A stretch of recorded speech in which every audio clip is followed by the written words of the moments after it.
lalu memberikan tenaga dan kuasa kepada mereka untuk menguasai setan-setan dan untuk menyembuhkan penyakit-penyakit. Dan ia mengutus mereka untuk memberitakan kerajaan Allah dan untuk menyembuhkan orang. Katanya kepada mereka, "Jangan membawa apa-apa dalam perjalanan. Jangan membawa tongkat atau bekal, roti atau uang, atau 2 helai baju. Dan apabila kamu sudah diterima dalam suatu rumah, tinggallah di situ sampai kamu berangkat dari situ. Dan kalau ada orang yang tidak mau menerima kamu, keluarlah dari kota mereka dan kebaskanlah debunya dari kakimu sebagai peringatan terhadap mereka." Lalu pergilah mereka dan mereka mengelilingi segala desa sambil memberitakan Injil dan menyembuhkan orang sakit di segala tempat. Herodes raja wilayah mendengar segala yang terjadi itu dan ia pun merasa cemas. Sebab ada orang yang mengatakan bahwa Yohanes telah bangkit dari antara orang mati. Ada lagi yang mengatakan bahwa Elia telah muncul kembali, dan ada pula yang mengatakan bahwa seorang dari nabi-nabi dahulu telah bangkit. Tetapi Herodes berkata, Yohanes telah kupenggal kepalanya. Siapa gerangan dia ini yang kabarnya melakukan hal-hal demikian? Lalu ia berusaha supaya dapat bertemu dengan Yesus. Sekembalinya rasul-rasul itu menceritakan kepada Yesus apa yang telah mereka kerjakan. Lalu Yesus membawa mereka dan menyingkir ke sebuah kota yang bernama Betsaida, sehingga hanya mereka saja bersama dia. Akan tetapi orang banyak mengetahuinya, lalu mengikuti dia. Ia menerima mereka dan berkata-kata kepada mereka tentang kerajaan Allah, dan ia menyembuhkan orang-orang yang memerlukan penyembuhan. Pada waktu hari mulai malam, datanglah ke-12 muridnya kepadanya dan berkata, "Suruhlah orang banyak itu pergi, supaya mereka pergi ke desa-desa dan kampung-kampung sekitar ini untuk mencari tempat penginapan dan makanan. Karena di sini kita berada di tempat yang sunyi." Tetapi ia berkata kepada mereka, "Kamu harus memberi mereka makan." Mereka menjawab, "Yang ada pada kami tidak lebih daripada 5 roti dan 2 ikan. Kecuali kalau kami pergi membeli makanan untuk semua orang banyak ini." sebab di situ ada kira-kira 5.000 orang laki-laki. Lalu ia berkata kepada murid-muridnya, "Suruhlah mereka duduk berkelompok-kelompok. Kira-kira 50 orang sekelompok." Murid-murid melakukannya dan menyuruh semua orang banyak itu duduk. Dan setelah ia mengambil 5 roti dan 2 ikan itu, ia menengadah ke langit, mengucap berkat, lalu memecah-mecahkan roti itu dan memberikannya kepada murid-muridnya supaya dibagi-bagikannya kepada orang banyak. Dan mereka semuanya makan sampai kenyang. Kemudian dikumpulkan potongan-potongan roti yang sisa sebanyak 12 bakul. Pada suatu kali ketika Yesus berdoa seorang diri, datanglah murid-muridnya kepadanya. Lalu ia bertanya kepada mereka, Kata orang banyak, "Siapakah aku ini?" Jawab mereka, "Yohanes Pembaptis. Ada juga yang mengatakan Elia. Ada pula yang mengatakan bahwa seorang dari nabi-nabi dahulu telah bangkit." Yesus bertanya kepada mereka. "Menurut kamu, siapakah aku ini?" Jawab Petrus. Mesias dari Allah. Lalu Yesus melarang mereka dengan keras supaya mereka jangan memberitahukan hal itu kepada siapapun. Dan Yesus berkata, Anak manusia harus menanggung banyak penderitaan dan ditolak oleh tua-tua, imam-imam kepala, dan ahli-ahli Taurat, lalu dibunuh dan dibangkitkan pada hari ketiga. Katanya kepada mereka semua, Setiap orang yang mau mengikut aku, ia harus menyangkal dirinya, memikul salibnya setiap hari, dan mengikut aku. Karena barang siapa mau menyelamatkan nyawanya, ia akan kehilangan nyawanya. Tetapi barang siapa kehilangan nyawanya karena aku, ia akan menyelamatkannya. Apa gunanya seorang memperoleh seluruh dunia, tetapi ia membinasakan atau merugikan dirinya sendiri. Sebab barang siapa malu karena aku dan karena perkataanku, Anak Manusia juga akan malu karena orang itu, apabila ia datang kelak dalam kemuliaannya dan dalam kemuliaan Bapa dan malaikat-malaikat kudus. Aku berkata kepadamu, sesungguhnya di antara orang yang hadir di sini, ada yang tidak akan mati sebelum mereka melihat kerajaan Allah. Kira-kira 8 hari sesudah segala pengajaran itu, Yesus membawa Petrus, Yohanes, dan Yakobus lalu naik ke atas gunung untuk berdoa. Ketika ia sedang berdoa, rupa wajahnya berubah dan pakaiannya menjadi putih berkilau-kilauan. Dan tampaklah 2 orang berbicara dengan dia, yaitu Musa dan Elia. Keduanya menampakkan diri dalam kemuliaan dan berbicara tentang tujuan kepergiannya yang akan digenapinya di Yerusalem. Sementara itu Petrus dan teman-temannya telah tertidur. Dan ketika mereka terbangun, mereka melihat Yesus dalam kemuliaannya dan kedua orang yang berdiri di dekatnya itu. Dan ketika kedua orang itu hendak meninggalkan Yesus, Petrus berkata kepadanya, Guru, betapa bahagianya kami berada di tempat ini. Baiklah kami dirikan sekarang 3 kemah. 1 untuk engkau, 1 untuk Musa, dan 1 untuk Elia. Tetapi Petrus tidak tahu apa yang dikatakannya itu. Sementara ia berkata demikian, datanglah awan menaungi mereka. Dan ketika mereka masuk ke dalam awan itu, takutlah mereka. Maka terdengarlah suara dari dalam awan itu yang berkata, Inilah anakku yang kupilih, dengarkanlah dia. Ketika suara itu terdengar, nampaklah Yesus tinggal seorang diri, dan murid-murid itu merahasiakannya. Dan pada masa itu, mereka tidak menceritakan kepada siapapun apa yang telah mereka lihat itu. Pada keesokan harinya ketika mereka turun dari gunung itu, datanglah orang banyak berbondong-bondong menemui Yesus. Seorang dari orang banyak itu berseru, katanya, Guru, aku memohon supaya engkau menengok anakku, sebab ia adalah satu-satunya anakku. Sewaktu-waktu ia diserang roh, lalu mendadak ia berteriak dan roh itu menggoncang-goncangkannya, sehingga mulutnya berbusa. Roh itu terus saja menyiksa dia, dan hampir-hampir tidak mau meninggalkannya. Dan aku telah meminta kepada murid-muridmu, supaya mereka mengusir roh itu, tetapi mereka tidak dapat. Maka kata Yesus, Hai kamu angkatan yang tidak percaya dan yang sesat. Berapa lama lagi aku harus tinggal di antara kamu dan sabar terhadap kamu? Bawa anak itu kemari. Dan ketika anak itu mendekati Yesus, setan itu membantingkannya ke tanah dan menggoncang-goncangnya. Tetapi Yesus menegur roh jahat itu dengan keras dan menyembuhkan anak itu, lalu mengembalikannya kepada ayahnya. Maka takjublah semua orang itu karena kebesaran Allah.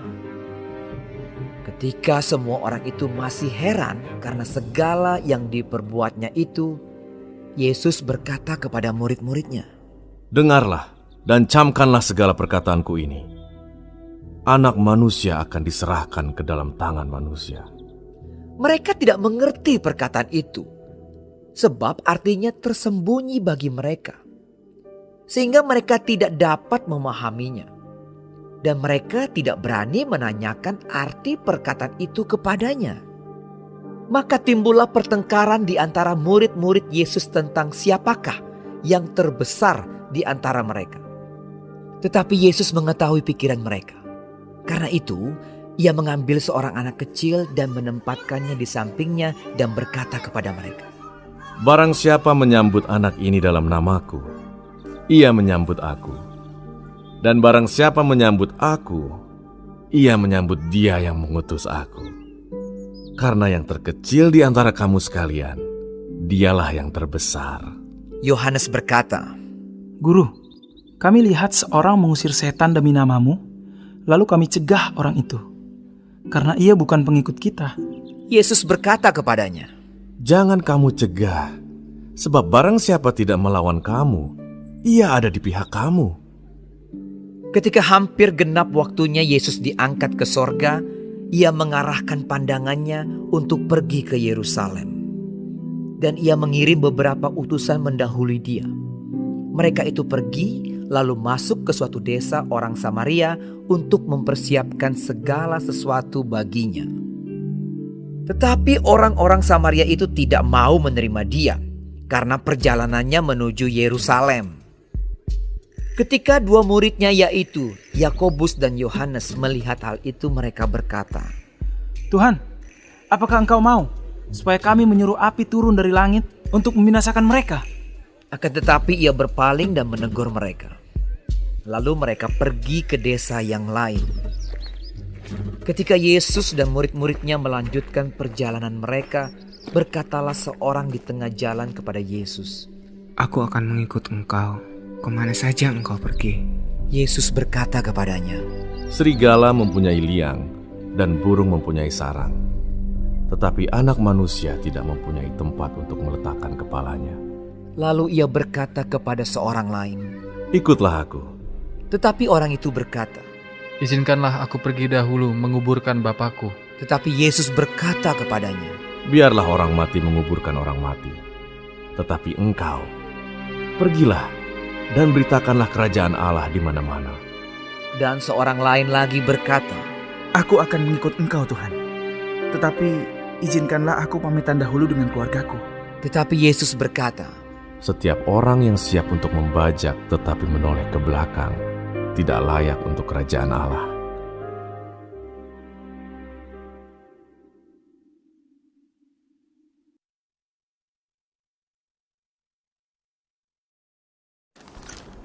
Shalom saudara-saudaraku yang kekasih di dalam Tuhan Yesus. Puji Tuhan kalau hari ini kita masih diberi kesempatan hidup dan mempelajari firman Tuhan sebagai kompas kehidupan. Haleluya. Hari ini kita membahas Lukas 9 mengenai Yesus mengutus ke-12 murid.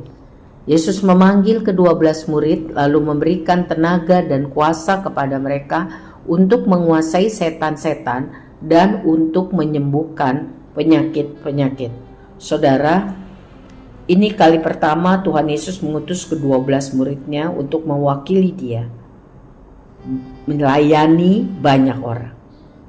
Perintah yang diberikan kepada ke-12 murid itu adalah pergi kepada domba-domba yang hilang dari umat Israel. Matius 10 ayat 6. Namun setelah kebangkitannya, Tuhan Yesus mengubah jangkauan pelayanan itu hingga meliputi seluruh bangsa di dunia, ya, yang harus berlangsung sampai pada akhir zaman. Matius 28 ayat 18 sampai 20. Sebab itu saudaraku yang kekasih, mari kita orang yang percaya kepada Tuhan Yesus sungguh-sungguh melakukan kehendak Tuhan, yaitu memberitakan Injil dengan kuasa Roh Kudus, ya, sehingga tanda-tanda menyertai kita, ya, guna menghadapi tantangan iblis pada hari-hari akhir ini dan merebut jiwa-jiwa itu bagi Tuhan Yesus, supaya penyertaan kuasa Tuhan menyertai pelayanan kita. Milikilah hati yang rindu untuk menjadi saksi Kristus yang efektif. Mintalah kuasa dari Roh Kudus setiap hari. Amin. Selanjutnya saudara-saudara, mengenai Yesus memberi makan 5.000 orang. Ini mengajarkan kepada kita bahwa Tuhan Yesus itu berkuasa dan Dia peduli kepada kebutuhan jasmani orang-orang yang susah. Kita pun harus meniru teladan itu. Kita diberkati Tuhan untuk menjadi berkat bagi orang-orang yang susah agar Tuhan dipermuliakan. Amin. Selanjutnya mengenai pemberitahuan pertama tentang penderitaan Yesus dan syarat-syarat mengikut Tuhan. Dan diikuti juga pemberitaan kedua tentang penderitaan yang akan Yesus hadapi. Mari kita lihat ayat 23 sampai 26. Katanya kepada mereka, setiap orang yang mau mengikuti aku, ia harus menyangkal dirinya, memikul salibnya setiap hari dan mengikut aku. Karena barang siapa mau menyelamatkan nyawanya, ia akan kehilangan nyawanya. Tetapi barang siapa kehilangan nyawanya karena aku, kata Tuhan Yesus, ia akan menyelamatkannya. Sebab barang siapa malu karena aku dan karena perkataanku, Anak Manusia, maksudnya Tuhan Yesus, juga akan malu karena orang itu apabila ia datang kelak dalam kemuliaannya dan dalam pemuliaan Bapa dan malaikat-malaikat kudus. Saudara, firman Tuhan ini mengajar kita untuk sesudah percaya menerima Yesus sebagai juru selamat dan Tuhan, kita harus mau siap berkorban untuk mengikuti Yesus. Berkorban sebagai tanda kita mengasihi Tuhan sungguh-sungguh.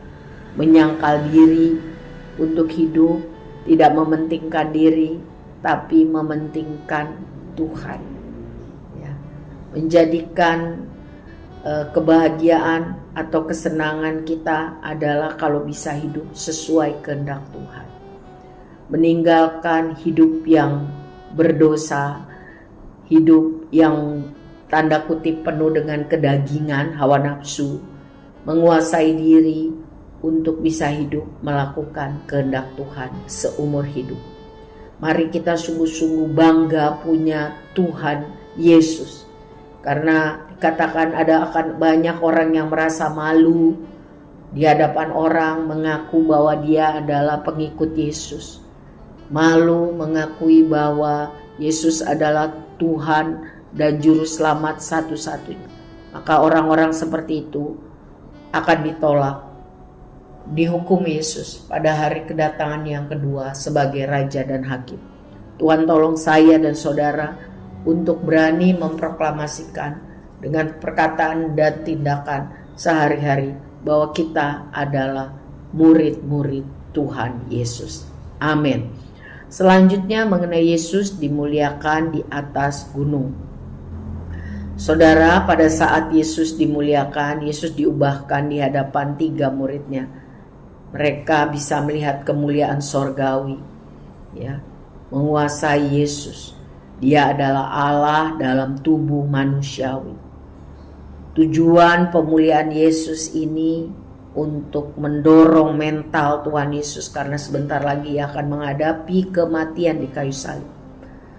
Tujuan lainnya adalah agar 3 muridnya itu bisa tahu benar-benar bahwa Yesus itu sungguh-sungguh adalah Allah yang menjelma menjadi manusia.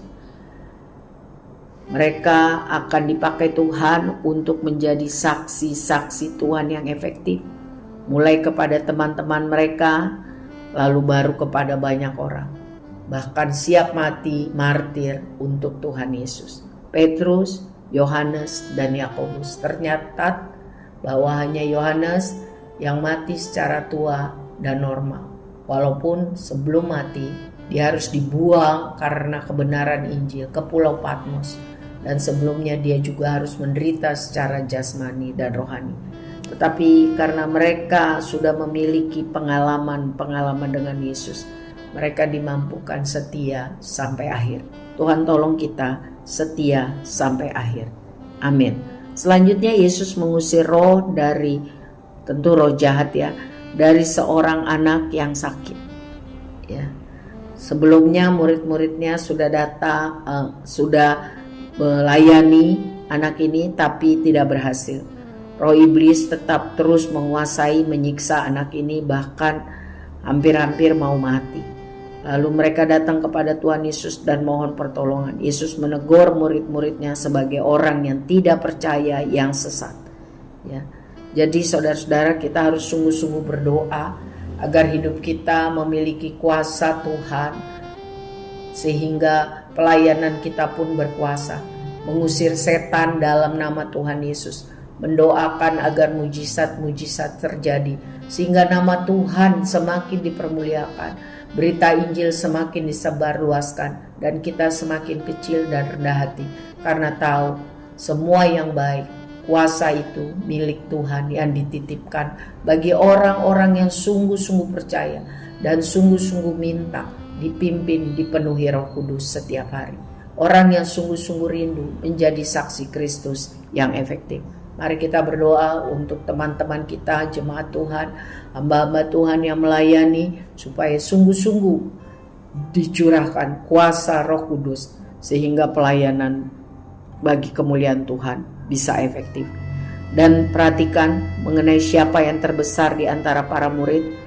Mereka bertengkar untuk saling meninggikan diri, tapi Yesus berkata, siapa yang terkecil, dialah yang terbesar. Artinya siapa yang paling rendah hati, siapa yang paling bisa menguasai diri, siapa yang paling memuliakan Tuhan, siapa yang sadar diri bahwa dia tidak ada apa-apanya tanpa Tuhan. Itu bukan hanya perkataan, tapi dalam perbuatan dan renungan hati, maka dia akan dipercayakan hal-hal yang besar dari Tuhan. Karena semua itu untuk kemuliaan Tuhan semata-mata. Saudara yang kasih di dalam Tuhan, biarlah kita sungguh-sungguh memiliki kerinduan untuk dipakai Tuhan lebih efektif di akhir zaman ini bagi kemuliaan Tuhan. Amin. Tuhan Yesus memberkati.